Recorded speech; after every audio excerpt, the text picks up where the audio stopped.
Not really got much excuse. I've been busy, been a bit hectic. That's why, like, my background's all hectic. Everything's just hectic. I've been a busy boy. I haven't completely forgotten about YouTube, but I have been filming for my series. I don't know if I've mentioned that. You will probably be seeing that in about 6 weeks' time. Ooh, that's all getting close now, isn't it? It's not close for me. I've still got 2 episodes to film and a heck of a lot of editing to go. Anyway, I'm coming to you today on a new camera. Ooh, it's not a camera, is it? It's a new iPhone. New iPhone XS. I was doing a talk on Thursday in Kensington, as you do, darling. What was I doing a talk? I was in Derby earlier doing a talk today. I'm all over the place. That's good though. The more I work, the more Lego.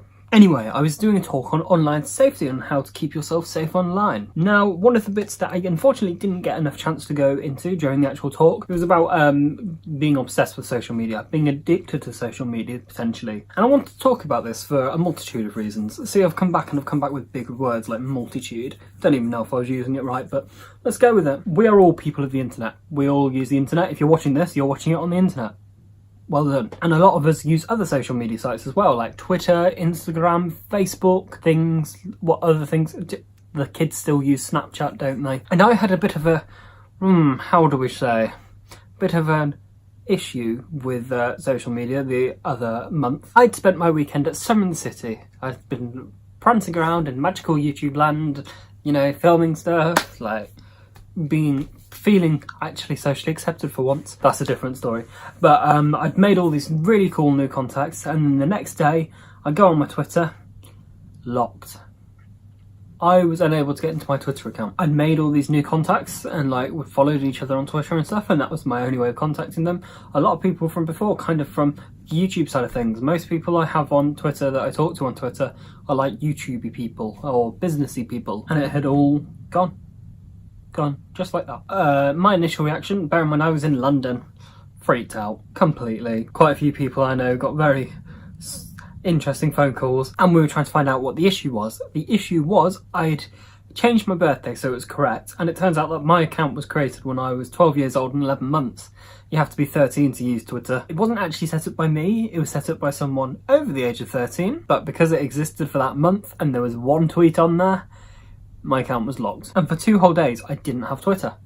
Well, I set up a temporary account, but I didn't have I didn't have my Twitter. I didn't have my world, my everything. And I say that, and it sounds extreme, but it is everything to me. Do you know what? It's my social tool. I do a lot of social interaction there. I go there to escape, to kind of get out of this world and go into see what's happening in everyone else's lives. It's my business world. It's a very, very big part of my business. I was able to get it back by uploading my mum's driving licence. So my mum's actually now the administrator of my Twitter account. And Twitter are working on a way to just remove all the information from accounts prior to them being 13. So it will get completely fixed eventually, but for now it's fixed. But in that time of not having it, in that initial moment, I had some panic and dodgy thoughts of like, oh my god, like what is life without Twitter? Brings to the question, doesn't it? Are we addicted to these social media platforms, which are essentially things that just aren't real? A lot of older people who didn't grow up with social media would look at the situation and go, oh, we didn't have it back in our day, well, you don't need it. But do you know what? It's become part of my life. What you've got to remember as well, like the autism element, it's just part of my routine. It's when I wake up, I go on Twitter. It's how I do what I do, and when there's an obstruction to letting me do what I do, it's like if the shower doesn't work, it's the same principle. It just freaked me out a lot. Suddenly feeling like I was trapped without a voice. And I know that sounds extreme, but that's what it felt like. Like, one positive did come from it. I really got to assess like my relationship with Twitter. I did come to terms with the fact it is essential to my life. Like, to my life as it is now.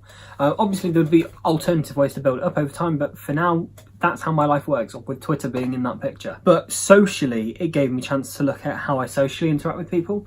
Like, majority of the people who I was talking to on Twitter, I had the phone numbers anyway, so I was just like, look, from now on, please, can we just text each other? There are a few people that I'm still talking to on Twitter, just because it makes sense for those interactions to be there. But I've been tweeting so much less in the last 6 weeks because I'm scared to use it in a way. So am I addicted to social media?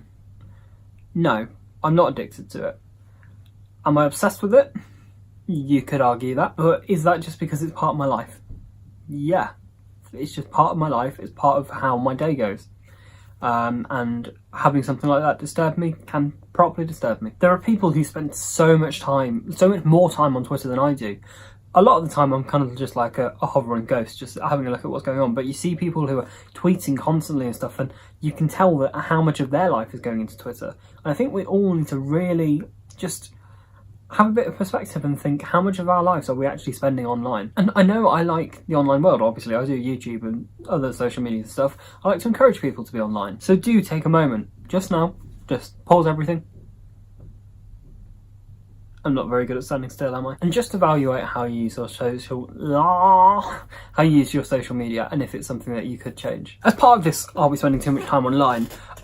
There's an element which I knew I was definitely spending too much time on. I live stream too much. It's not unhealthy for me. It's just I've realised I'm spending a lot of time on live stream, and that was fine like earlier in the year, but I'm a lot busier now. Like I need my time in the evenings to be able to rest for me. So I'm not completely getting rid of live streams. And I don't know how a lot of you are going to react to this, but there's going to be no schedule and they're going to be spontaneous. Now, I know people are like, but your live streams have become such a part of my routine, and I'm so sorry about that, but trust me, it will be for the better. It means that I'll only be live streaming when I want to be live streaming, which means you'll be getting 110%, as opposed to like if I'm feeling rubbish and I still force myself to live stream. Might jump about a bit, might not just be on YouTube, might be on you now. You never know. But don't worry, you won't completely be getting rid of me. I imagine there'll still be like one a week, but it's okay if they're not. In the comments section down below, let's talk about it. Let's talk about how much you use social media. Do you use it too much? Do you feel that it's okay that you're using that much? Because it is okay for a lot of us. But it's always good to kind of just assess what's real life and what's online world. So, I've been Connor Ward. You can find my social medias down here if you are going to spend time on them, or relevant. You can subscribe up here. You can have a look at my website up here. Here is a recommended video. And just in case you missed the last video, here it is for you. Thank you very much for watching. Goodbye.